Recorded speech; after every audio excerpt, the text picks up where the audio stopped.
Dorothy. I was glad to learn from your letter that you are studying about Indonesia in school. I'm enclosing some Indonesian stamps which you can show to your class. Someday I hope you can visit our islands to see how we live, as I did when I visited you in the United States.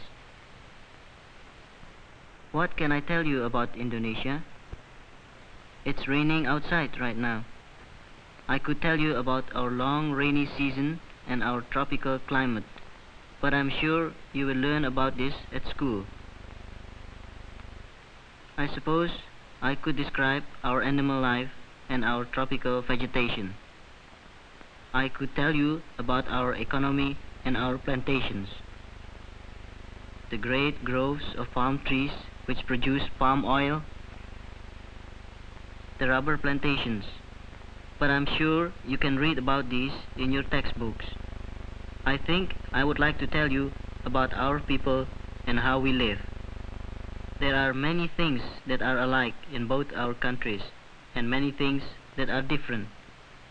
There is traffic in our cities too, but for each car there are dozens of bicycles. Even some of our taxis are three-wheeled bicycles with the passengers in front and the drivers behind. We have jeeps and trucks and automobiles, but they all come from the United States and Europe because we don't have factories here to make them. It's not strange that we have our traffic problems down here on the equator.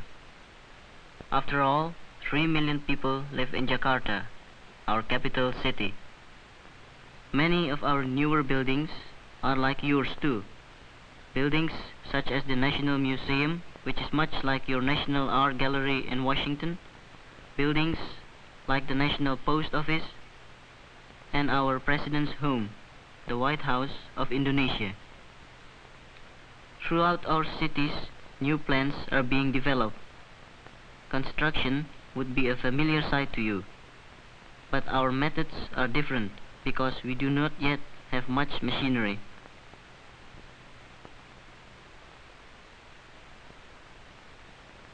You would feel at home in many of our houses. Many of our people even dress like you do most of the time. At other times, they dress in the traditional way, like little Yusuf Sujito in his black cap and sarong. You would like my friends, the Sujitos. Sometimes, when Mr. Sujito isn't busy at his job with the government, he goes to market with the family.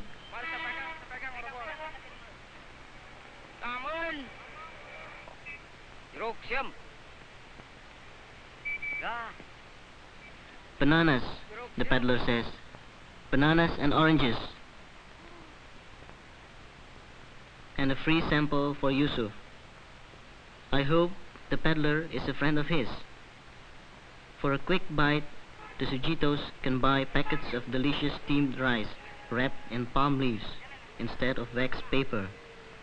And just as you might buy a hot dog to go with the rice, in Indonesia we have satay, strips of meat barbecued on sticks over a charcoal fire.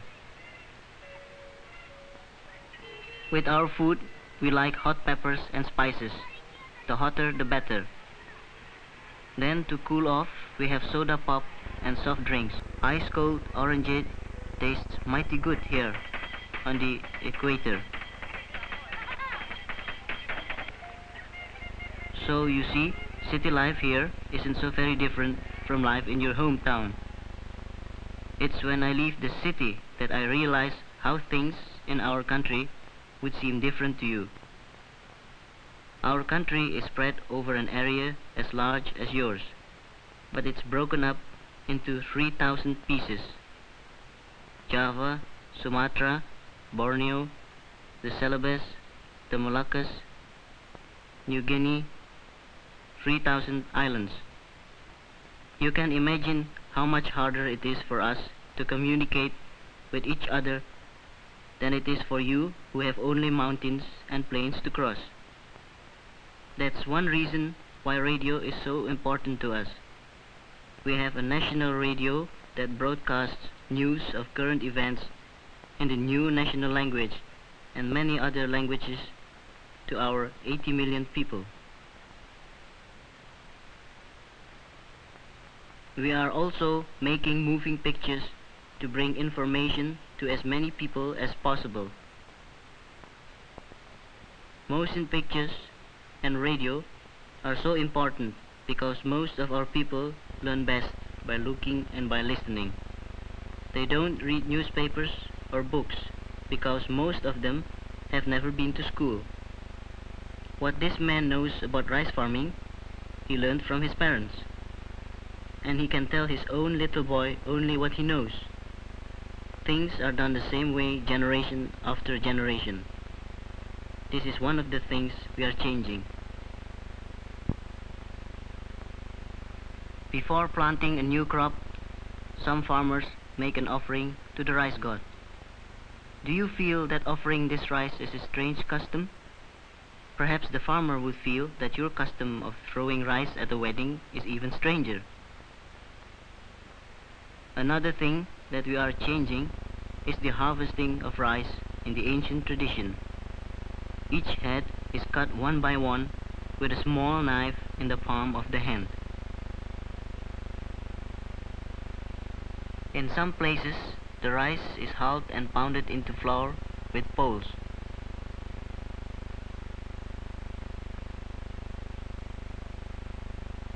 In other regions, the grain is hulled in the fields by stamping on it.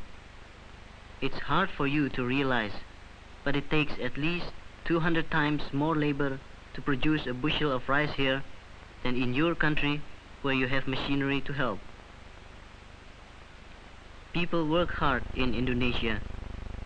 8 men have to work longer and harder to unload a boat full of coconuts than if there were 1 man and a machine.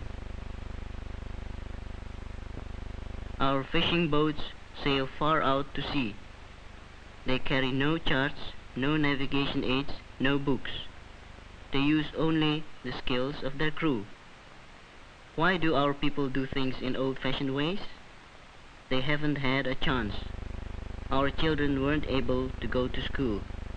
For many, many years, Indonesia was a colony, unable to help herself or her people. A little of our history is told in the stamps that I'm sending you. The red stamp is the first one ever issued in Indonesia, King William III of the Netherlands. Wilhelmina became queen in 1898, Queen of the Netherlands Indies, or Dutch East Indies as we were called then.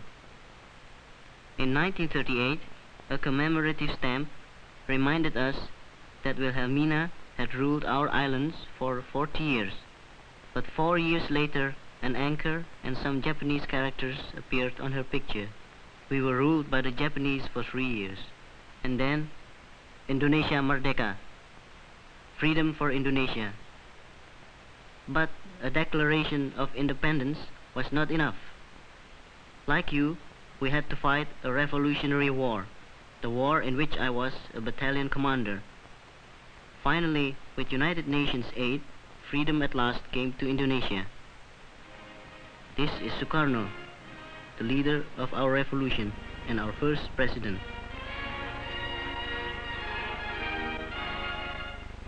Our national anthem, Indonesia Raya. We think of Soekarno the same as you think of George Washington. Our leaders value the ideas of liberty held by your great men, Benjamin Franklin, Thomas Jefferson, Abraham Lincoln. We erect monuments dedicated to the same ideals expressed in your Constitution: freedom of speech, freedom of assembly, and freedom of worship. We believe in any God we want. 90% of our people are Muslims who pray to Allah and follow the teachings of Muhammad. About 3% of our people are Christians, like these Bataks in Sumatra, converted by Christian missionaries many years ago. These people are honoring one of their local heroes.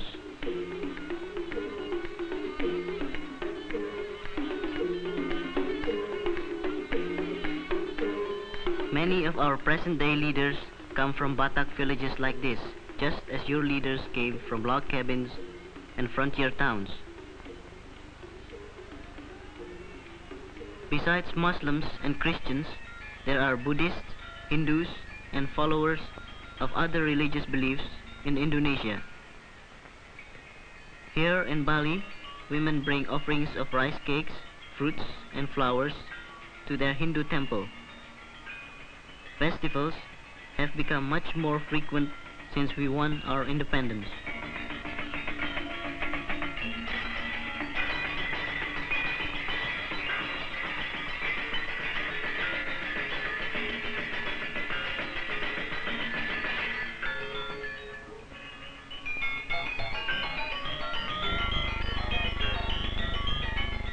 The most remarkable change that freedom has brought to Indonesia is education.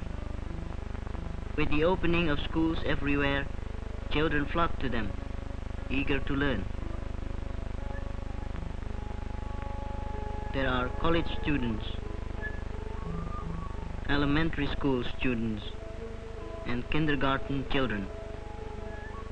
Our little boys and girls sing and dance about the importance of rest and sleep, just as little children do in your country.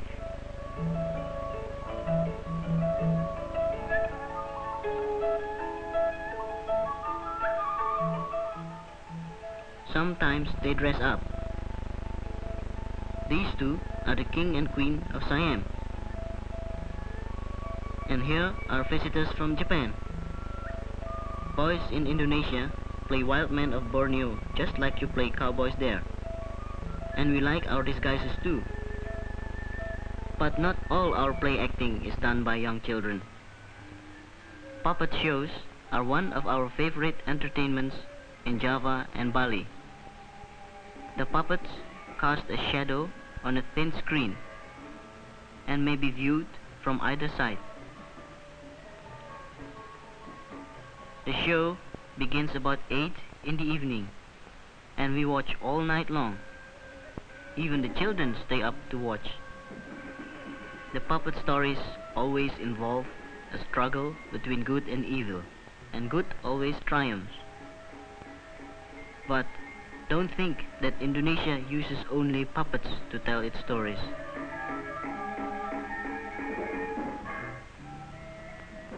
We have many dances on the many islands, some that tell stories, some that we do to express our feelings.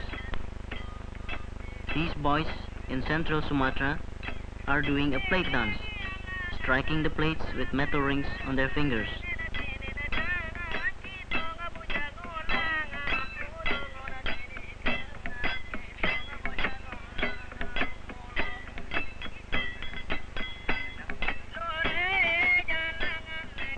All through the islands, our children learn the music and the arts that make our country rich. Not rich in the sense of money, but rich in the pleasure of living. This girl on Bali, only 7 years old, is dancing the Lagong, the dove dance.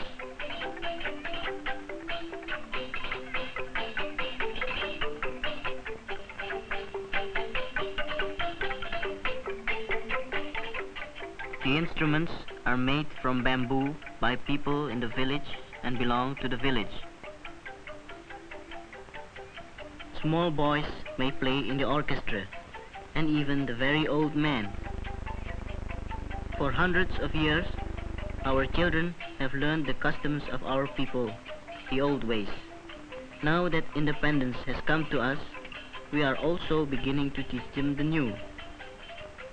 These children are growing into a world that is different from that which our old men have known.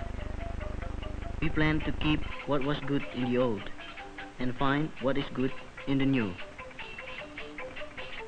For now, goodbye. I send you best wishes from your friends in Indonesia.